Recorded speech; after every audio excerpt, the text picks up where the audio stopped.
So, we're going to talk about kind of consumer perception and buying behaviors today for beef.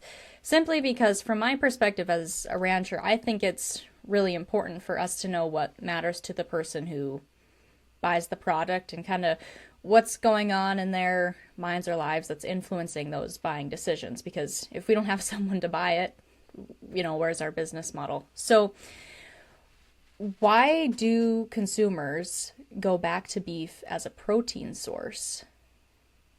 Yeah, isn't it amazing? I mean, our consumption per pound, not just in dollars, but the consumption in weight that consumers are eating is at as a really growing number. And so I think May of 2024 to May, that month, and then if you compare it to May of 2025, the American consumers ate 1% more in weight.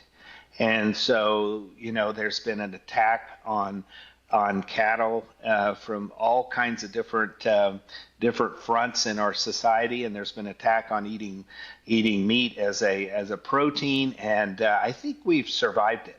I think that maybe we didn't respond well to start with, but I think consumers have kind of figured it out maybe on their own.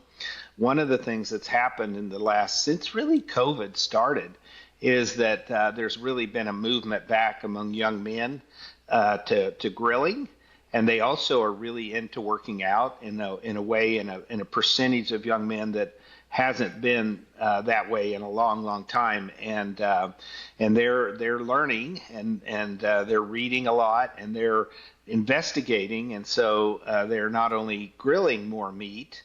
They're eating more meat, and so the as you might remember during COVID, we all had to stay at home, and men went out and bought grills.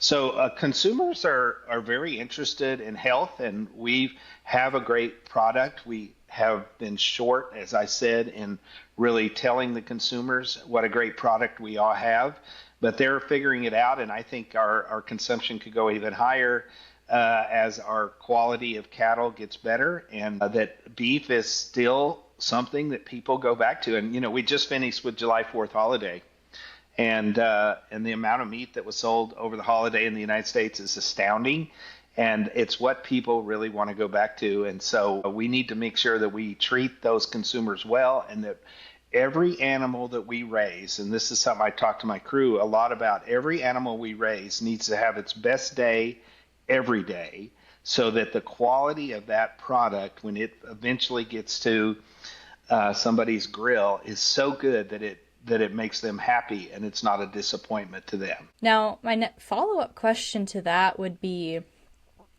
when these consumers are out purchasing beef, you talked about the health aspect of it, and the grilling aspect touches on the social side, but what really matters to them when they're at that meat case and deciding what they're going to buy today? One thing I love working with Walmart is Walmart keeps things pretty simple.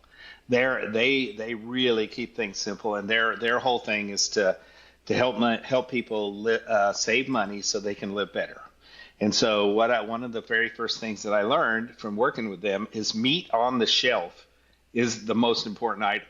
And so you don't even think about that. But our supply chains have been so broken, and they were especially broken during COVID, but that if you don't have all the product on the shelf every time the consumer goes in, then that is really frustrating to the consumer, and they'll go find a new grocery store.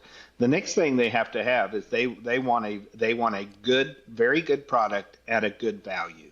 And no matter what we think about beyond that with attributes, those are the three things on the shelf: a very good product at a good value. And so one of the things that's been really interesting is watching the price of retail beef has had to go up. And these folks in Bentonville, both at Sam's Club and Walmart, they do everything they can to find ways not to have to raise prices. And it is one of the most painful things that those folks ever do. It doesn't matter whether you're selling spray paint, or if you're selling vegetables, or if you're selling clothes or meat or whatever. When they have to raise prices, it is a bad day. And they have so many dollars of cost to do it. So sometimes they have to. And as you know, with the price of cattle and the price of our entire supply chain of production for cattle being so high right now, they've had to raise prices. And so those are the three things that matter the most to the consumer. So, what do you think makes it a good product to the consumer? Like when it's steak, do consumers understand the marbling aspect of it? I mean, what makes it good to them outside of, having a good price? Yeah. So customers may not really understand the marbling. A lot, some of them may not really understand the different grades. But when they get a steak they're disappointed in, they really understand that. And so the one of the great results, and I think this is really a key part in the continued demand for beef, is the great result in our improvement in our genetics. And I think once we introduced the DNA testing and then when the cow numbers got low in the late 2006, 7, 8, 9, 10 in there, and then when we rebuilt the herd, we not only rebuilt the herd with better cattle that had better genetics, but the bulls that we bought were also a lot better than they had been 10, 12 years before. And so the number of choice carcasses, the number of upper two-thirds choice and prime carcasses, as you know, just has continued to go up. And so we're able to put a product in front of consumers that's better than it's ever been. But if we're not relentless of that, and I would want to challenge every rancher to be thinking about, we're not just selling pounds. We have to be thinking about selling something that the consumer would love to put on their plate. And so though that is just such an important part of satisfying the consumer. And I'll just use Walmart as an example, and I get to talk to a lot of retailers now that I don't just consult for Walmart. But I'll use them as an example, as they have a black tray, which is upper two-thirds choice, Angus sire, not just black hide, but it's virtually the same specs as CAB, only they actually require that the supply chain signs off and has an affidavit that it is Angus sired. And then they have enough prime coming through that they have some prime in a blue package. Now, the value proposition at Walmart is a white package, which is low choice, and I'm sure there's select in there too, although the number of select carcasses is getting lower and lower as this quality thing really hits hard. And so Walmart would have 3 price points on almost everything they sell, and that'd be good, better, best.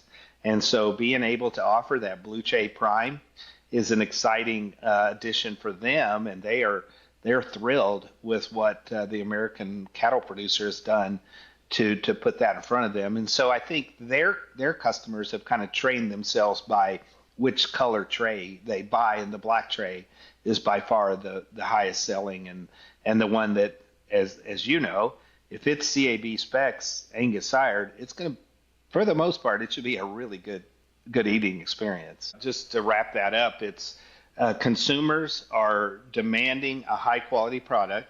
Grocers know, this is really interesting. We hadn't talked about this, but it's really consumer driven. Is grocers know that when somebody buys beef in their grocery store, they also will buy a lot more items. And beef is not a big money maker for grocery stores. Many, many people think that the grocers are making a huge margin on beef, but not some grocers do. And some grocers they're not going for the kind of price point that the 2 retailers here in Bentonville, Arkansas go for. Is an everyday low price, but some grocers do. But most grocers that I talk to have a very low margin on beef. And what they're doing is they know that when you go into the grocery store and you put beef in your basket, you also buy multiple other items that you wouldn't buy if you didn't buy beef there. And that might be ketchup for hamburgers. It might be, buns, whatever it is. And a lot of those items have a lot better, margin than beef does. And so they know that they have to win in beef. And so to me, that's just a real exciting reflection of the consumer and also how important beef is to our grocery stores.